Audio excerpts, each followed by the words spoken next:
Et si la Bible avait déjà résolu la crise de santé intestinale qui détruit la civilisation moderne, non pas avec des compléments alimentaires, non pas avec des gélules probiotiques provenant d'un laboratoire pharmaceutique, mais avec quelque chose de bien plus ancien, de bien plus simple et de bien plus puissant.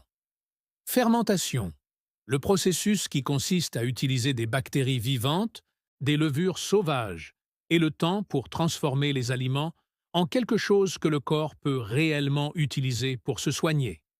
Et voici la partie qui va vous bouleverser. La Bible ne mentionne pas les aliments fermentés en passant. Des cultures, des rituels et des alliances entières se sont construits autour d'eux. Le pays où coule le lait et le miel n'était pas qu'une simple poésie. C'était une ordonnance. Les gastro-entérologues modernes appellent désormais l'intestin le deuxième cerveau. Ils dépensent des milliards de dollars pour étudier le microbiome, cet écosystème de bactéries qui contrôle votre système immunitaire, votre humeur, vos niveaux d'inflammation et votre longévité. Et ce qu'ils constatent sans cesse, c'est ceci. Le monde antique nourrissait déjà parfaitement cet écosystème. Aujourd'hui, je vais vous présenter 20 aliments fermentés tirés directement de la Bible, dont la science prouve désormais qu'ils peuvent reconstruire votre intestin, inverser l'inflammation et améliorer votre santé au niveau cellulaire. Restez avec nous, car le numéro 13 de cette liste combine deux des substances antimicrobiennes les plus puissantes de l'histoire de l'humanité en un seul ferment que les chercheurs modernes qualifient d'extraordinaire. Et le numéro 20 est celui qui existait avant le vin, avant le vinaigre, avant toute boisson raffinée. Et il regorge d'enzymes et de nutriments que le produit fini a déjà perdu avant même d'arriver dans votre verre. Si vous souhaitez recevoir chaque semaine des enseignements ancestraux étayés par la science moderne, abonnez-vous dès maintenant. Entrons dans le vif du sujet. Voici 20 fermentations bibliques classées de l'extraordinaire à celles qui changent absolument la vie. 1. Le yaourt. Laban. La nourriture.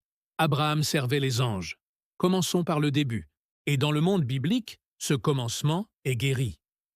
Dans le chapitre 18 de la Genèse, lorsque 3 visiteurs célestes apparaissent à la tente d'Abraham, celui-ci ne leur sert pas seulement du pain. Il apporte du beurre et du lait que les spécialistes de l'alimentation du Proche-Orient ancien identifient comme du Laban, produit laitier fermenté, qui est l'ancêtre direct du yaourt moderne. Abraham a donné cela en pâture aux anges. Ce n'est pas un détail anodin. On sert aux invités ce qu'on a de mieux. Et Laban était le meilleur. Qu'est-ce que le labène?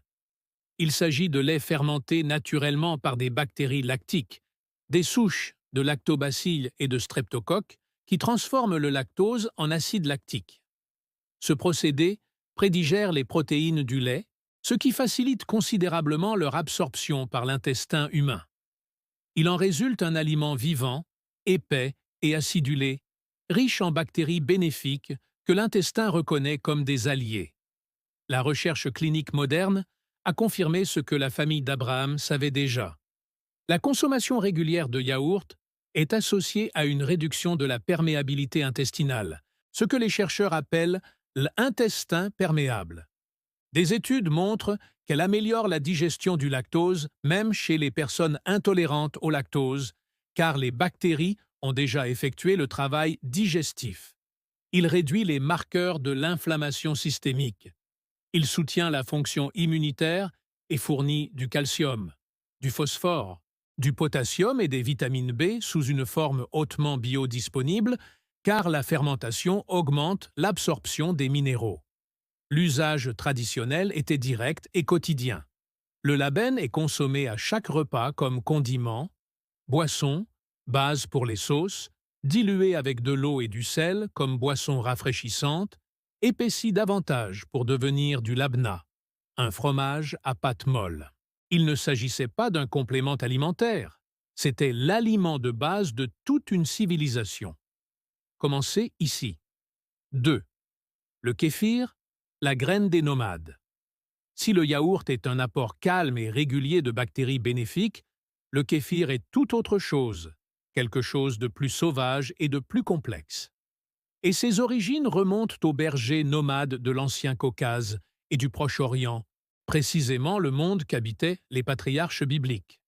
Le kéfir est fabriqué à partir de grains de kéfir qui ne sont pas des grains du tout, mais des colonies complexes de bactéries et de levures vivant ensemble dans une matrice symbiotique. Ces grains, ajoutés au lait frais, le font fermenter pour obtenir une boisson vivante légèrement pétillante et acidulée. Alors que le yaourt contient généralement une poignée de souches bactériennes. Le kéfir authentique contient des dizaines de bactéries, dont Lactobacillus kaffiri, diverses espèces de Lucinostoma et des levures bénéfiques comme Saccharomyces cerevisiae.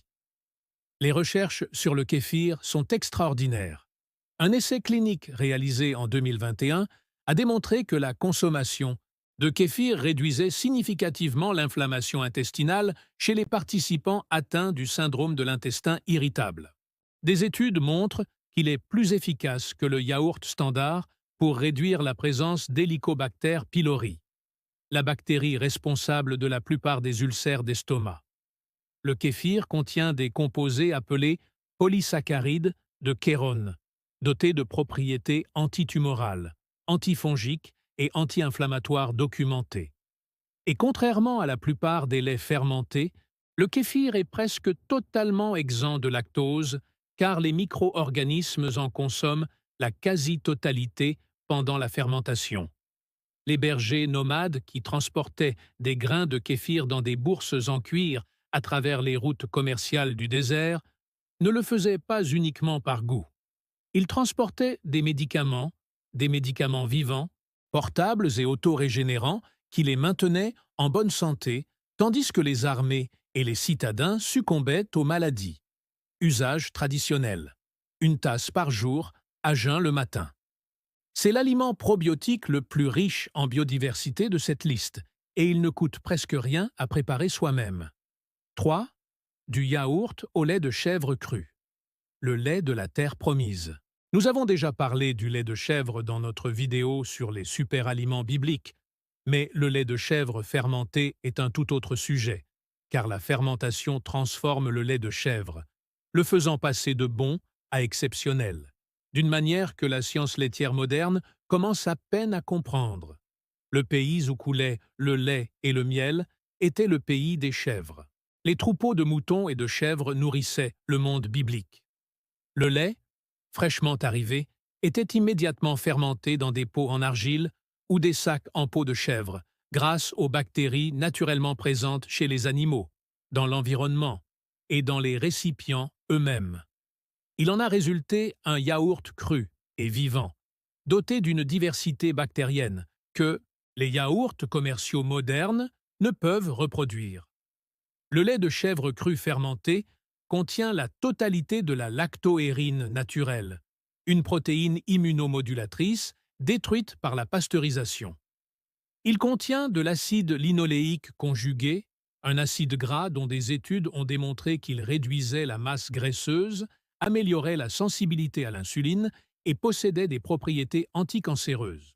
La plus petite taille des globules gras du lait de chèvre permet aux bactéries, lors de la fermentation, d'avoir une plus grande surface d'accès, ce qui produit un produit plus fermenté et plus digeste que son équivalent à base de lait de vache. Des études sur les produits laitiers fermentés crus montrent qu'ils favorisent le développement d'une tolérance immunitaire saine chez les enfants, sont associés à des taux plus faibles d'asthme et d'allergie, et fournissent un écosystème vivant de bactéries qui, comme l'ont montré des études, survivent à l'acidité de l'estomac et atteignent le côlon intact de manière beaucoup plus fiable que les yaourts pasteurisés du commerce. Voilà l'alimentation qui a permis à des civilisations entières de développer une bonne santé intestinale. Usage traditionnel. Frais, cru, fermenté, quotidiennement, directement du récipient qui l'a produit. 4. Fromage, fromage en grains et fromage à pâte molle. Ce que David a emporté sur le champ de bataille est un détail militaire que la plupart des gens ignorent. Dans le premier livre de Samuel, chapitre 17, lorsque David est envoyé par son père apporter des provisions à ses frères au front, la liste des provisions comprend 10 morceaux de fromage à livrer au commandant de l'armée. Il ne s'agissait pas d'un simple en-cas, c'était la nutrition sur le champ de bataille. Et quelqu'un a compris que les produits laitiers fermentés étaient ceux dont les combattants avaient besoin. Les premiers fromages mentionnés dans la Bible n'étaient pas des blocs affinés à pâte dure. C'étaient des caillés frais, doux et fermentés à l'acide lactique. En gros, ce que nous appellerions aujourd'hui du fromage fermier ou du chevrat frais. Le lait a été caillé, filtré et légèrement pressé. Le résultat fut un aliment concentré en protéines et riche en minéraux, avec des bactéries bénéfiques de fermentation encore pleinement actives. Les recherches modernes sur les fromages à pâte molle, produits, de manière traditionnelle, confirment leur teneur importante en probiotiques, notamment en espèces de Lactococcus lactus et de Luconto, ainsi qu'en calcium, phosphore et vitamines liposolubles, A et K2. La vitamine K2, présente dans les produits laitiers fermentés mais presque totalement absente des régimes alimentaires occidentaux modernes, s'est révélée être un nutriment essentiel pour diriger le calcium vers les os et les dents, plutôt que vers les parois artérielles. Des études établissent un lien entre la carence en vitamine K2, la calcification artérielle et les maladies cardiovasculaires. Les armées bibliques qui consommaient du fromage frais fermenté bénéficiaient de l'un des nutriments les plus importants pour la protection du cœur, sans même le savoir. David l'a apporté aux Warriors parce que ça fonctionnait. Dense, portable, se conserve à température ambiante sans réfrigération, car le processus de fermentation est en lui-même un système de conservation. Usage traditionnel. Du fromage blanc frais consommé quotidiennement avec du pain et des olives. Fromage à pâte molle conservé dans de l'huile d'olive ou de la saumure pour prolonger sa durée de conservation. 5. Pain au levain. Le pain de vie. Fermenté. Quand Jésus se nomme lui-même le pain de vie. Dans Jean 6, il s'adresse à une foule qui vient de recevoir la multiplication des pains d'orge. Pas du pain blanc, pas du pain levé en sachet. Du pain fabriqué comme on l'a fait pendant des milliers d'années avant et après, lentement par fermentation spontanée, en utilisant uniquement des céréales, de l'eau et les levures et bactéries vivantes présentes dans l'air et la farine elle-même. La fermentation au levain est un processus biologique en 2 étapes. Les bactéries Lactobacillus sauvages produisent des acides lactiques et acétiques qui donnent au pain son goût acidulé et améliorent considérablement son profil nutritionnel. Les levures sauvages produisent le dioxyde de carbone qui fait lever la pâte. Ensemble, au terme d'une longue et lente fermentation, ils accomplissent quelque chose de remarquable. Elles décomposent les protéines de gluten, réduisant ainsi leur potentiel inflammatoire. Ils neutralisent l'acide pyruvique, un antinutriment présent dans les céréales qui bloque l'absorption du fer, du zinc et du calcium. Elles prédigèrent les amidons complexes, abaissant considérablement l'indice glycémique du pain. Des études comparant le pain au levain au pain à la levure commerciale montrent que le pain au levain produit une réponse glycémique significativement plus faible.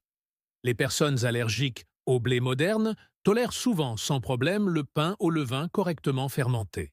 La fermentation rend les minéraux contenus dans le grain jusqu'à 50% plus biodisponibles. C'est ce pain qui a permis au monde antique de survivre aux famines, aux campagnes militaires et à des siècles de dur labeur. Le fond de la Bible n'était pas le problème. Nous avons arrêté la fermentation selon l'usage traditionnel. Pain complet à fermentation longue, cuit au four en argile, consommé quotidiennement avec de l'huile d'olive, du fromage blanc et des légumes. C'était le repas équilibré original. 6. Du miel fermenté, moi, l'ancienne boisson sacrée. Le pays où coule le lait et le miel apparaît 11 fois dans les écritures hébraïques. Cette phrase ne parlait pas seulement d'abondance, Il s'agissait de deux des substances fermentées les plus puissantes sur le plan médical connues du monde antique. Nous avons parlé du miel cru dans notre dernière vidéo. Mais voici ce que la plupart des gens ignorent. Le miel fermente naturellement, spontanément, dans des conditions optimales. Le miel brut, suffisamment humide, se transforme en hydromel, l'une des plus anciennes boissons fermentées de la histoire de l'humanité. Les preuves archéologiques me concernant sont antérieures au vin de plusieurs milliers d'années. Lors de la fermentation du miel, les levures naturelles présentes dans le miel brut, principalement des espèces de sacroisse, transforment les sucres en alcool et en dioxyde de carbone, tout en préservant et même en concentrant bon nombre des composés antimicrobiens et antioxydants qui confèrent au miel ses propriétés médicinales. La boisson obtenue contient les polyphénols du miel brut, notamment des flavonoïdes et des acides phénoliques, ainsi que les sous-produits probiotiques de la fermentation, dont des acides organiques et des traces de levure bénéfiques. Le hydromel traditionnel n'était pas la boisson sucrée et fortement alcoolisée des légendes médiévales européennes. Le hydromel ancien était légèrement fermenté, pauvre en alcool, bu jeune et consommé autant comme médicament que comme boisson. L'association de l'activité du peroxyde d'hydrogène du miel, de ses flavonoïdes et des acides organiques issus de la fermentation crée un environnement antimicrobien véritablement thérapeutique. Des études sur le vin de miel montrent des propriétés anti-inflammatoires et antioxydantes que ni l'eau ni le miel pur ne possèdent. Usage traditionnel. Miel cru légèrement fermenté et eau, consommée avec modération comme tonique quotidien ou à usage médical dès les premiers signes d'infection. 7. Du vin. L'antique fermentation de la communion. Aucune liste d'aliments fermentés mentionnés dans la Bible ne serait complète sans le vin. Nous avons abordé les subtilités médicinales du vin dans notre vidéo sur les superaliments. Je vais donc me concentrer sur l'aspect fermentation, car c'est là que réside le véritable enjeu. La fermentation du jus de raisin en vin est l'un des processus biologiques les plus complexes de la production alimentaire. Des centaines de souches de levures, de bactéries et de réactions enzymatiques transforment des sucres simples en une boisson contenant du resveratrol, des proanthocyanidines, de la quercétine et des dizaines d'autres polyphénols qui ne sont pas présents dans le jus de raisin non fermenté aux mêmes concentrations. La fermentation spontanée, celle utilisée dans le monde biblique sans ajout de sulfite ni de levure commerciale, produit également des acides organiques bénéfiques et des sous-produits probiotiques. Les polyphénols contenus dans le vin rouge fermenté de façon traditionnelle sont au cœur de certaines des recherches cardiovasculaires les plus convaincantes de ces 30 dernières années. Le resveratrol active les protéines sirtuines associées à la réparation cellulaire et à la longévité.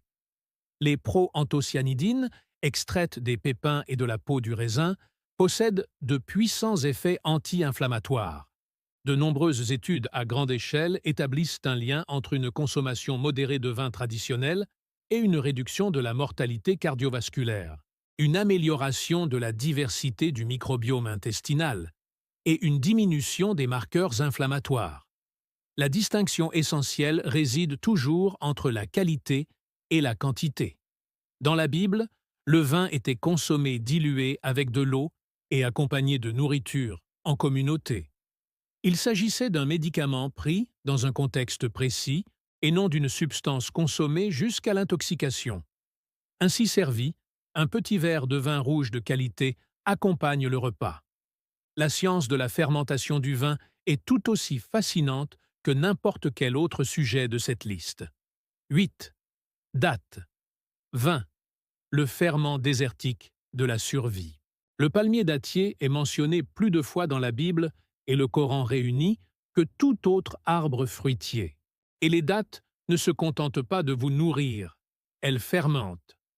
Le vin de datte, produit en pressant des dattes trop mûres pour en extraire le jus et en laissant les levures sauvages fermenter les sucres naturels, était une boisson courante dans l'ancienne Mésopotamie, en Arabie et au Levant, souvent plus répandue que le vin de raisin dans les régions désertiques. La fermentation du vin de datte produit une boisson riche en polyphénols et en flavonoïdes contenus dans les dattes elles-mêmes. Des composés tels que le procyanidine et l'acide ferruique, qui possèdent des propriétés anti-inflammatoires et antioxydantes documentées.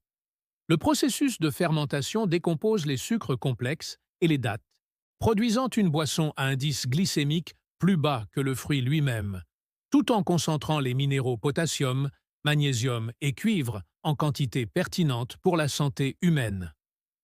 Les recherches cliniques sur les polyphénols des dattes montrent une inhibition de l'oxydation des LDL, une réduction de l'agrégation plaquettaire et des effets protecteurs sur le foie.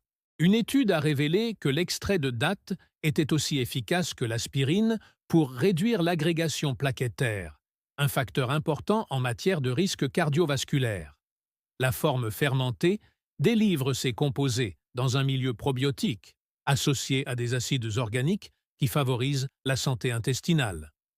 Pour les voyageurs du désert qui n'avaient pas de raisin, le vin de dattes était l'équivalent, un médicament fermenté qui leur permettait de traverser des terrains qui auraient tué quiconque sans lui.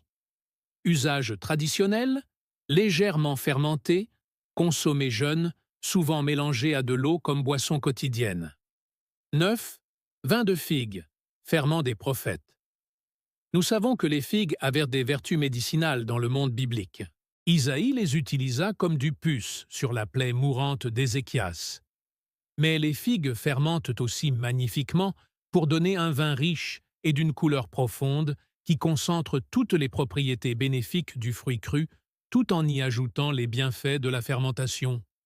Le vin de figue, produit à partir de figues fraîches ou séchées fermentées, dans l'eau avec leur levure sauvage naturelle, a une histoire de plus de 5000 ans dans l'ancien Moyen-Orient.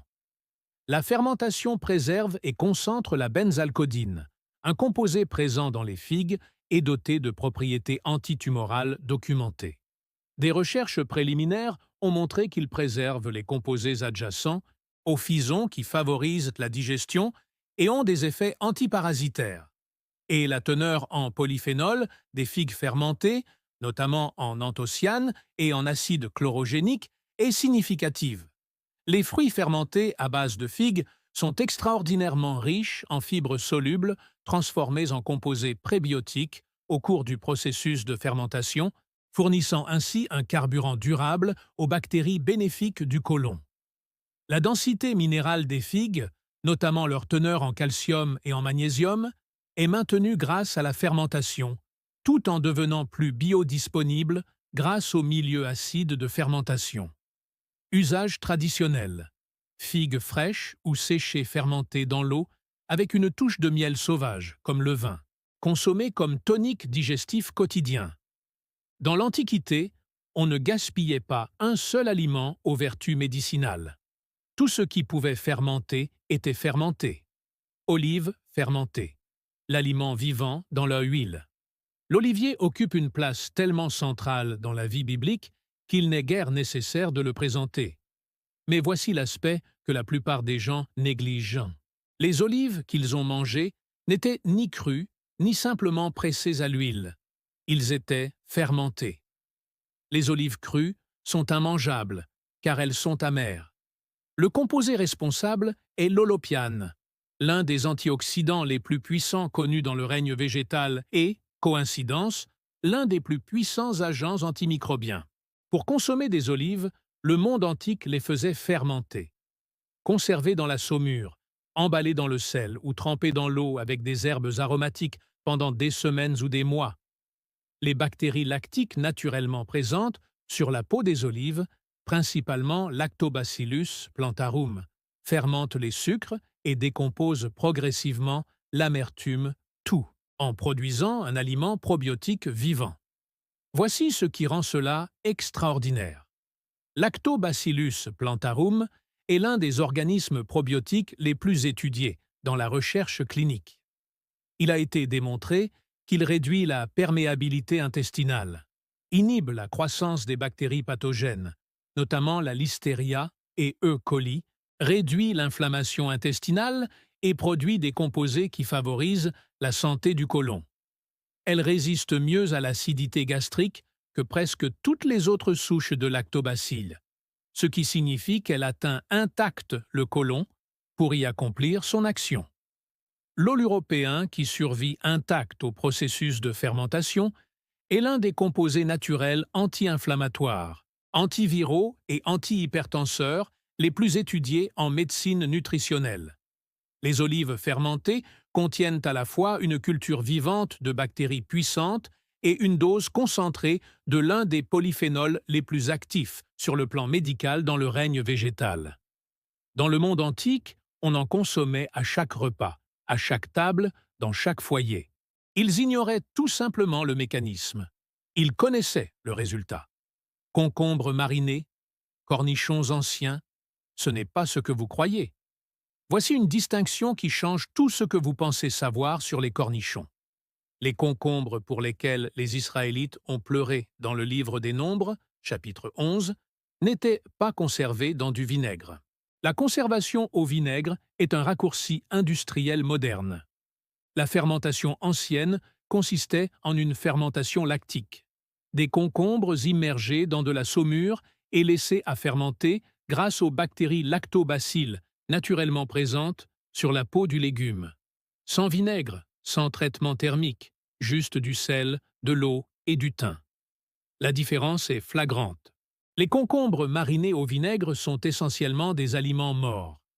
L'acide tue toutes les bactéries, y compris les bénéfiques, et le traitement thermique détruit les enzymes.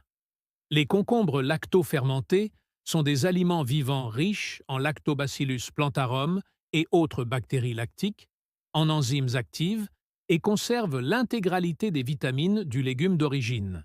Des études comparant les cornichons au vinaigre et les cornichons lactofermentés montrent que ces derniers contiennent une quantité mesurable de probiotiques qui survivent dans l'intestin, tandis que les cornichons au vinaigre n'en contiennent pratiquement aucun.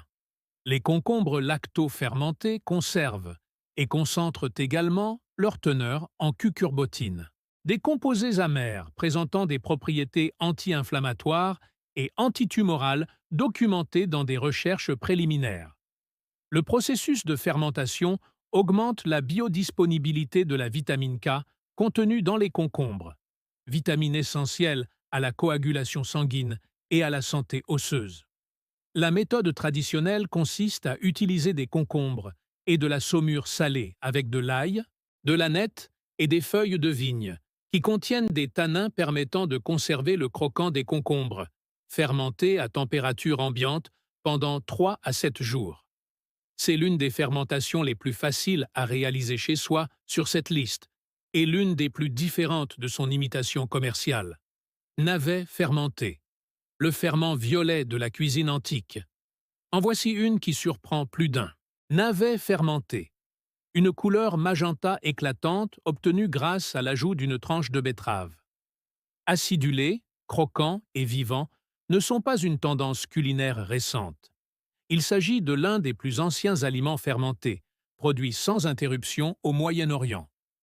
Consommés sans interruption au Liban, en Syrie, en Jordanie et en Palestine depuis des milliers d'années, ils font très certainement partie de la tradition alimentaire de conservation qui a nourri le monde biblique pendant les hivers et les longs voyages dans le désert. Les navets, comme tous les légumes brassicacés, contiennent des glucosinolates, des composés soufrés qui, lors de la fermentation, sont transformés par les bactéries lactobacilles en isothiocyanates et autres composés bioactifs. Ces composés ont fait l'objet d'intenses recherches anticancéreuses. Des études sur les légumes crucifères fermentés montrent que le processus de fermentation augmente considérablement la biodisponibilité du sulforaphane, le produit de dégradation du glucosinylate, qui a démontré les effets anticancéreux et de détoxification cellulaire les plus puissants dans la recherche clinique. Des extraits de germes de brocoli standardisés en sulforaphane font actuellement l'objet de plusieurs essais cliniques de prévention du cancer. Il y a des milliers d'années, les navets fermentés fournissaient des composés précurseurs aux mêmes voies biochimiques. La saumure de navets fermentés est également extraordinairement riche en bactéries lactiques. Des études sur les navets fermentés traditionnels, du Moyen-Orient ont identifié des souches de Lactobacillus brevis et de Leucinostomma meazoides aux propriétés immunomodulatrices documentées. Utilisation traditionnelle, navet tranché avec un quartier de betterave crue et de la saumure. Fermenté pendant 5 à 7 jours. Encore consommé aujourd'hui dans tout le Levant comme condiment quotidien. Cette fermentation n'a jamais disparu car elle était trop bonne pour être abandonnée. Miel à l'ail fermenté. Le chef-d'œuvre antimicrobien. Nous voici au numéro 13, celui dont je vous ai parlé au début. Et je tiens à ce que vous compreniez précisément pourquoi ce sujet mérite d'être mis en lumière avant d'aborder les aspects scientifiques. L'ail cru est l'un des aliments antimicrobiens les plus étudiés. Le miel brut est l'un des aliments antimicrobiens les plus étudiés qui soient. Lorsque vous faites fermenter des gousses d'ail dans du miel cru, vous ne les mélangez pas simplement. Vous déclenchez un processus de fermentation grâce aux levures et bactéries sauvages présentes dans le miel brut, en utilisant comme carburant les sucres du miel et de l'ail. Le résultat est une transformation. La lysonine contenue dans l'ail est partiellement décomposée en composés soufrés plus stables, plus faciles à absorber par l'organisme. Les composés antimicrobiens du miel sont associés aux acides organiques et aux sous-produits bénéfiques de la fermentation. Et les gousses d'ail elles-mêmes s'adoucissent considérablement, devenant presque sucrées et d'une complexité intense. Des études cliniques sur l'ail cru ont montré qu'il réduit la fréquence et la gravité des rhumes et des grippes. Il a été démontré que le miel cru tue le sarme résistant aux antibiotiques. Le miel d'ail fermenté se situe au carrefour de ces deux mécanismes. Une étude de 2023 sur la fermentation du miel a révélé que le miel fermenté développe une capacité antioxydante plus élevée et des profils antimicrobiens plus complexes que le miel non fermenté. Cette combinaison fournit également les composés prébiotiques d'inuline de l'ail, nourrissant les bactéries bénéfiques que les sous-produits de la fermentation du miel favorisent. Parallèlement, le monde antique ne disposait pas d'essais cliniques en double aveugle. Il disposait de siècles d'observations accumulées. Et quelqu'un, à une époque indéterminée du Proche-Orient ancien, a découvert que l'ail conservé dans du miel et laissé à fermenter était plus puissant que l'ail seul ou l'ail seul. Ils avaient raison. Utilisation traditionnelle. Des gousses d'ail crues, immergées dans du miel cru, fermenté à température ambiante pendant 30 jours. 1 à 3 gousses consommées quotidiennement avec une cuillère à café, de miel en cas de maladie ou comme tonique quotidien. Voilà le ferment qui mérite d'être dans chaque foyer. 14. Carotte lacto, fermentée. La racine médicinale. L'ancêtre sauvage de la carotte était originaire du Proche-Orient ancien et de la Méditerranée, plus précisément les variétés violettes, rouges et jaunes, qui précèdent de plusieurs millénaires la carotte orange néerlandaise. Les carottes violettes, en particulier, contiennent des anthocyanes, des pigments violets foncés aux puissantes propriétés antioxydantes et anti-inflammatoires que les chercheurs modernes étudient pour la protection cardiovasculaire et la préservation des fonctions cognitives. Les carottes lactofermentées, saumurées et laissées à fermenter par des bactéries lactobacilles naturellement présentes transforment ces racines déjà riches en nutriments d'une manière que les carottes crues ne peuvent reproduire. Le processus de fermentation transforme une partie des glucides complexes de la carotte en acides gras à chaîne courte, principale source d'énergie pour les cellules qui tapissent le côlon. Elle augmente la biodisponibilité du bêta-carotène, précurseur de la vitamine A, en décomposant les parois cellulaires qui le protègent normalement de l'absorption. Des études montrent que les légumes fermentés fournissent des niveaux de bêta-carotène biodisponibles nettement supérieurs à ceux des légumes crus ou cuits. Les bactéries lactiques, produites lors de la fermentation des carottes, comprennent des souches qui stimulent la production de cellules régulatrices du thé, les cellules immunitaires, responsables de la prévention des réactions auto-immunes excessives dans les populations où les maladies auto-immunes sont épidémiques. Il ne s'agit pas d'une découverte anodine. On utilise traditionnellement des bâtonnets, ou des rondelles de carottes et de la saumure avec de l'ail, du cumin et des herbes fraîches, fermentées pendant 3 à 5 jours à température ambiante. Consommée quotidiennement comme condiment, en encas ou en entrée, la racine médicinale du monde antique est toujours à votre disposition. Il faut juste qu'il fermente d'abord. 15. Orge fermentée. La bière ancestrale, la boisson céréalière des travailleurs. Le pain d'orge a permis de multiplier les miches qui nourrissaient 5000 personnes. Mais l'orge ne s'est pas seulement transformée en pain. Trempée dans l'eau et laissée à fermenter avec des levures et des bactéries sauvages, l'orge devient une boisson fermentée, légèrement alcoolisée, riche en probiotiques et à haute valeur nutritive, qui nourrissait les travailleurs du monde antique. Les bâtisseurs de pyramides égyptiennes, les soldats mésopotamiens, les travailleurs israélites, exactement comme le prétendent les boissons énergétiques modernes, mais sans pouvoir réellement le faire. Cette boisson ancestrale à base d'orge n'est pas de la bière moderne. C'était une boisson épaisse, peu alcoolisée, riche en céréales fermentées et consommée autant pour ses qualités nutritives que pour ses vertus enivrantes.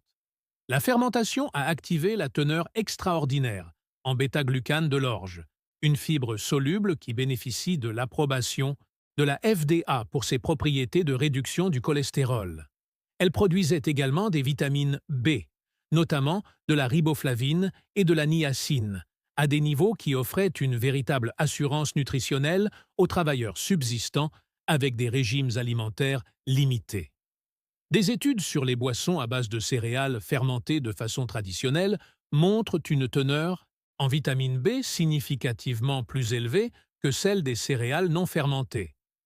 Les bactéries lactiques présentes dans l'orge fermentée produisent également des bactérioïnes, des composés antimicrobiens naturels qui inhibent la détérioration des aliments et les bactéries pathogènes. Cela rendait l'orge fermentée plus sûre à boire que l'eau stagnante dans le monde antique. Un fait qui a permis à d'énormes populations de survivre pendant des périodes où l'assainissement de l'eau était inexistant. Utilisation traditionnelle.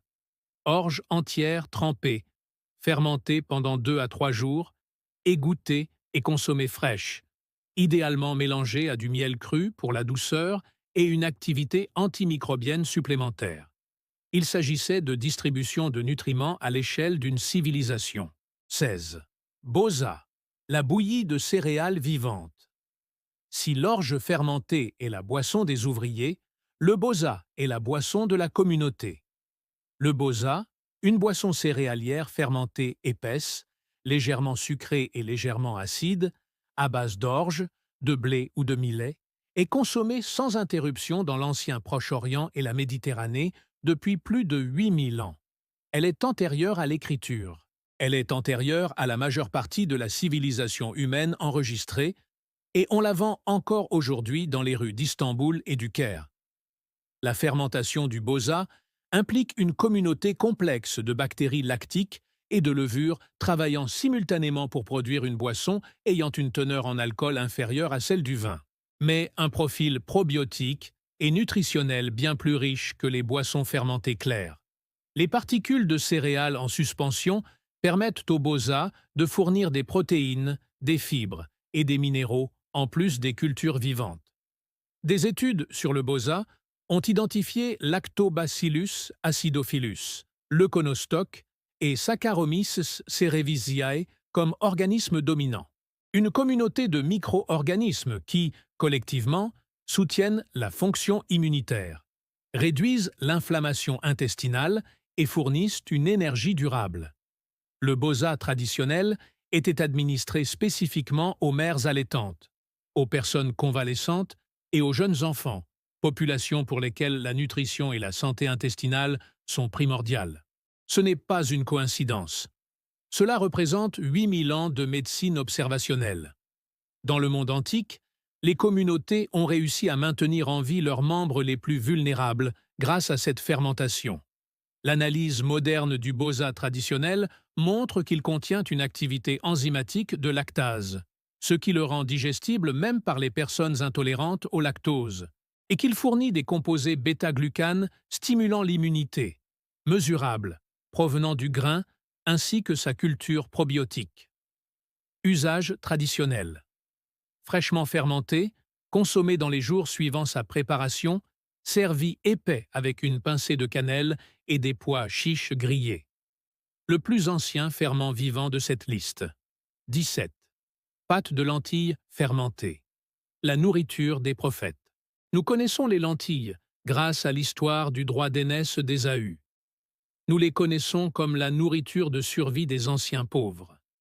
Mais les lentilles fermentées, trempées, moulues et laissées à fermenter avec des bactéries sauvages avant d'être cuites sous forme de pain plat ou de bouillie, constituent une transformation nutritionnelle d'un aliment déjà extraordinaire. La fermentation de la pâte à lentilles déclenche un processus biochimique remarquable. L'acide phytique, principal facteur antinutritionnel des légumineuses qui se lie au fer, au zinc et au calcium et empêche leur absorption, est en grande partie neutralisé. De nombreuses études sur les préparations de lentilles fermentées montrent que la biodisponibilité du fer augmente jusqu'à 85% après fermentation par rapport à la bouillie de lentilles non fermentées. La biodisponibilité du zinc augmente de manière comparable chez les populations dépendantes des protéines végétales dans un monde sans multivitamines.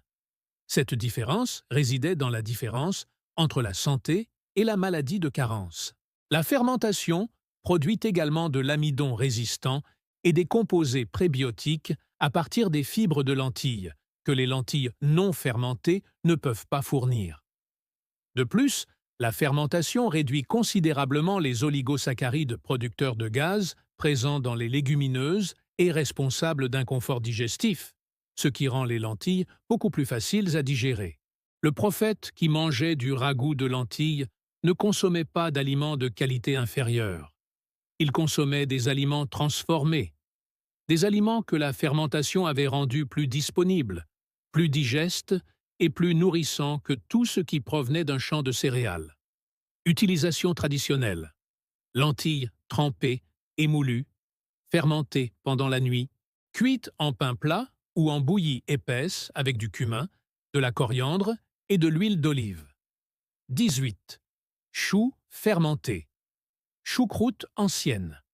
Le chou médicinal du voyageur est une plante ancestrale du Moyen-Orient.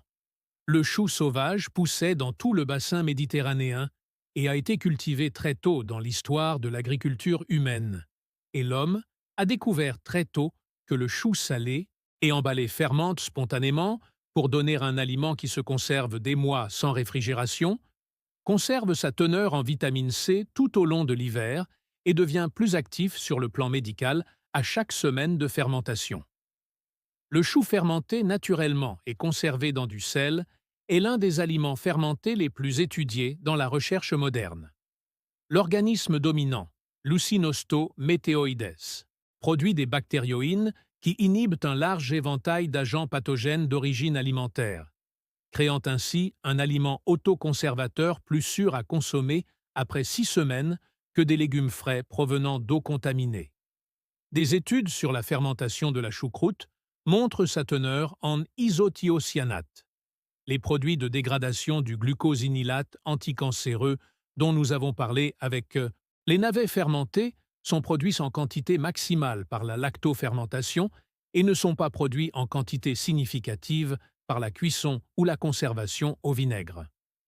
Une étude marquante de 2002 a révélé que les immigrés polonais aux États-Unis présentèrent des taux de cancer du sein nettement inférieurs à ceux de la population générale et que cette différence était corrélée à la consommation traditionnelle de choux fermentés.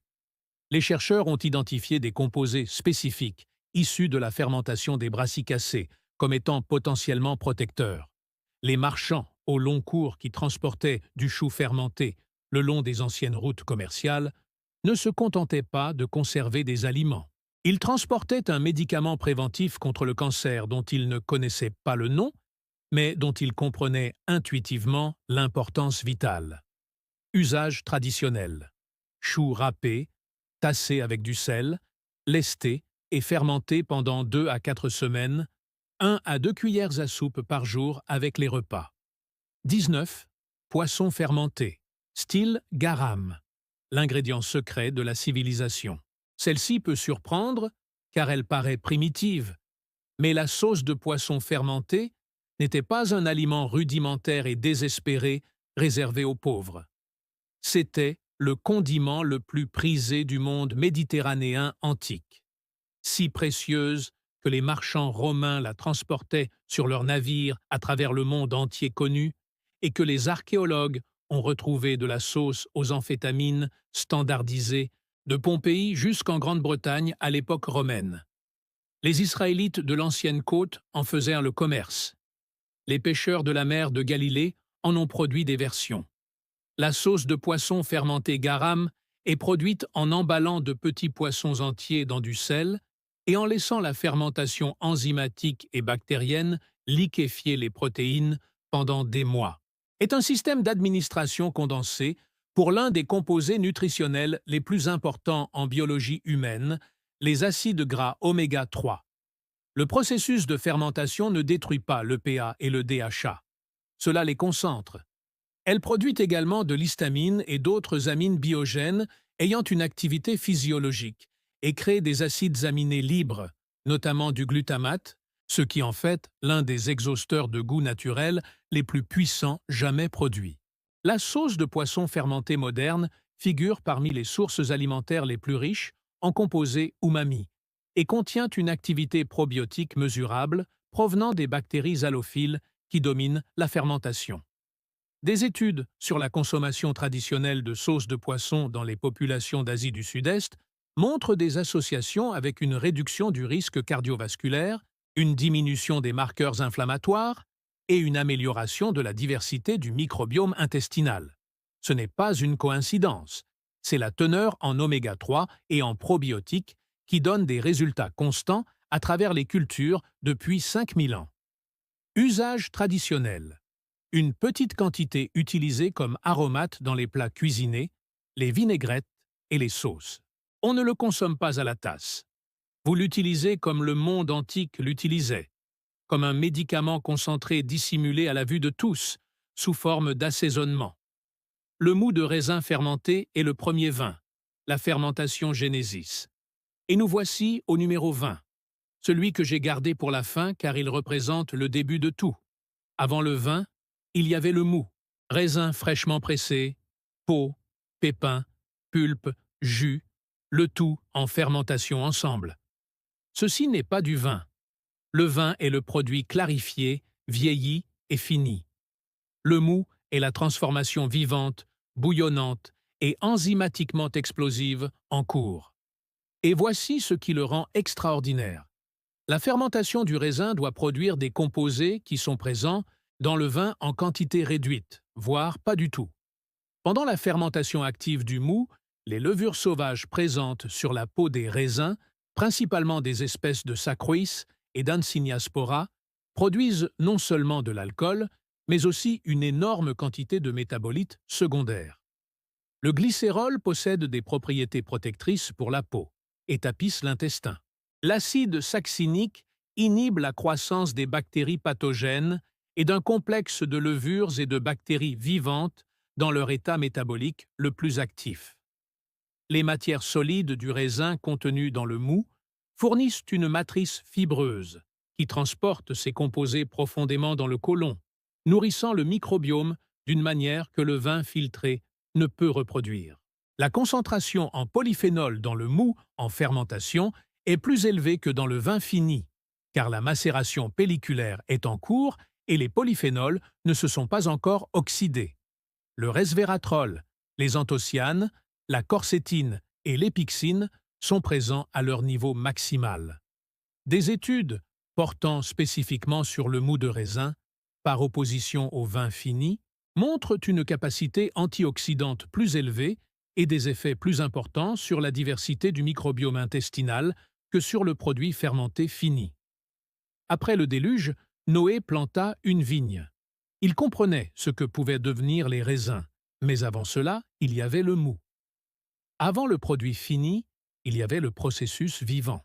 Et il s'avère que ce processus vivant est peut-être la forme la plus puissante sur le plan médical. Usage traditionnel. Le mou frais est consommé dans les premiers jours suivant la récolte et la fermentation. Ce que les textes anciens appelaient vin nouveau ou vin doux, un remède saisonnier, un tonique vivant de polyphénols concentrés, d'enzymes actives et de cultures sauvages à leur apogée. Vin fermentation, des milliers d'années de sagesse accumulées sur les effets des aliments vivants sur le corps humain. Et ce que la science intestinale moderne ne cesse de découvrir, étude après étude, c'est que le monde biblique avait compris le microbiome bien avant que nous comprenions ce qu'était un microbiome. Ils n'ont pas utilisé le mot probiotique. Ils ont utilisé le mot vie.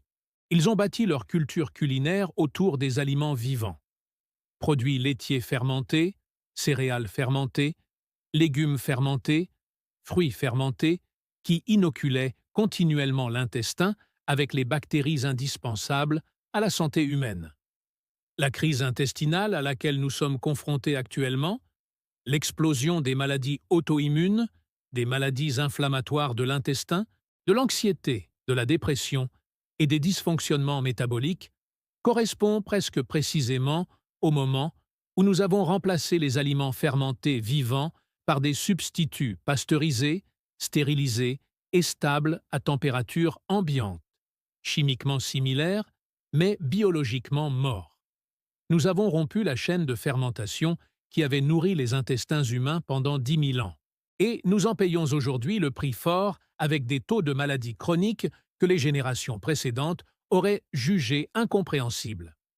Voici ce que je veux que vous reteniez. Vous n'avez pas besoin de protocole de supplémentation. Vous n'avez pas besoin d'une capsule probiotique coûtant 50 $ par mois. Vous devez faire ce que les gens ont fait depuis la Genèse. Prenez les aliments, ajoutez du sel, du thym ou des herbes sauvages et attendez. La fermentation n'est pas une technique. C'est une relation avec le monde vivant que vos ancêtres comprenaient et à laquelle votre corps attend encore de se reconnecter. Avant de vous laisser partir, la qualité compte. Le miel cru utilisé pour le miel à l'ail fermenté signifie réellement cru, et non transformé industriellement. Lait entier issu d'animaux de qualité pour la fabrication de yaourts et de kéfir. Légumes biologiques pour la fermentation lactique. Les ingrédients de base déterminent la qualité de la culture vivante que vous êtes en train de construire. J'ai inclus les liens vers les sources auxquelles je fais confiance dans la description. Laissez un commentaire ci-dessous et dites-moi avec quelle fermentation vous commencez. Vous allez directement opter pour le miel à l'ail fermenté, en commençant par du pain au levain simple, s'attaquer à l'ancien boza. Je les ai tous lus. Si vous n'êtes pas encore abonné à Homestead Roots, cliquez sur ce bouton et activez les notifications. Nous publions un message chaque semaine. Et ce n'est que le début. À bientôt pour le prochain épisode.